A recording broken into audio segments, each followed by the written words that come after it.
बात है, पर तुम मेरे राज्य में नहीं रह सकते। बोले कहाँ जाऊं? बोले वहां जाओ जहां मदिरापान होता है, जहां जुआ खेला जाता है, जहां नशा होता है, जहां गलत संगत होती है। अब वो मन में कहे कलयुग के ये सारे प्लॉट तो मैंने पहले से ही बुक करके रखे हैं।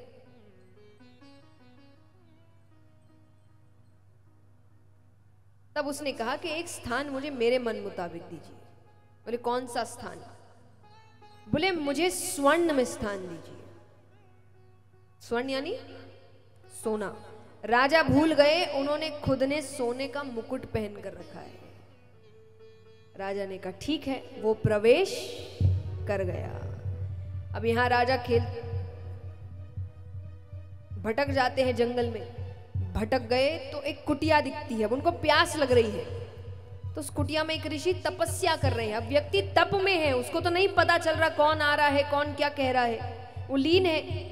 एक दो बार तो राजा ने कहा कि मुझे प्यास लग रही है, जल दीजिए। जब नहीं कोई वापसी आती है तो एक मरा हुआ सर्प ऋषि के गले में डाल देते हैं। ऋषि के शिष्य ने देख लिया, वो ऋषि के पुत्र से जाकर कहता है कि ऐसे ऐसे राजा सा कोई दिख रहा था।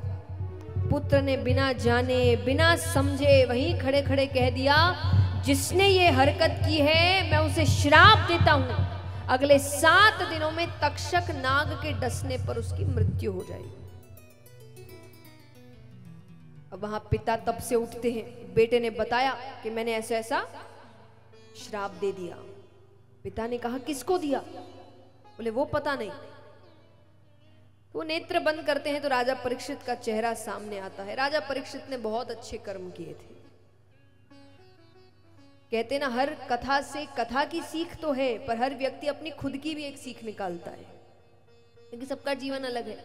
तो इस कथा से मुझे जो सीख मिलती है मैं आप सबके साथ जरूर बताना चाहूंगी कि जब उनका चेहरा आया राजा परीक्षित का तो ऋषि उदास हो गए। ऋषि ने कहा कि ये तो ऐसा नहीं है, ऐसा क्या हो गया कि इसने ये हरकत कर दी? तो मुझे ये सीख मिलती है, जिंदगी जीनी है तो ऐसे जियो, कि अपनी जिंदगी जीनी है तो ऐसे जियो कि अगर आपसे कुछ गलती भी हो जाए तो गलत आपको नहीं, आपके समय को ठहराया जाए। कि व्यक्ति तो अच्छा है, समय खराब चल रहा है, इतने अच्छे से जियो। तो राजा परीक्षित ने कितने अच्छे पुण्य किए होंगे कि आज इतनी बड़ी गलती करने के बाद भी जिसके साथ किया वो भी उनकी तरफ खड़ा है कि ये गलत नहीं है, जरूर कुछ गलत हुआ है, वरना ये ऐसा काम कर ही नहीं सकता। तो राजा परीक्षित के पास वो जाते हैं, उनको बताने कि आपको ऐसा ऐसा श्राप मिला है। राजा परीक्षित ने उसी वक्त अपना राज्य छोड़ दिया। अब यहां पर सारे ऋषिगण एकत्रित हुए हैं कि ऐसा क्या करे कि इसको 7 दिन में मुक्ति मिल जाए। मानो भगवान ने ही कृपा करी हो, सामने से शुकदेव जी आ रहे थे। तो सभी ऋषियों ने उनसे प्रार्थना करी कि आप राजा परीक्षित को श्रीमद् भागवत कथा सप्ताह पारायण सुनाइए।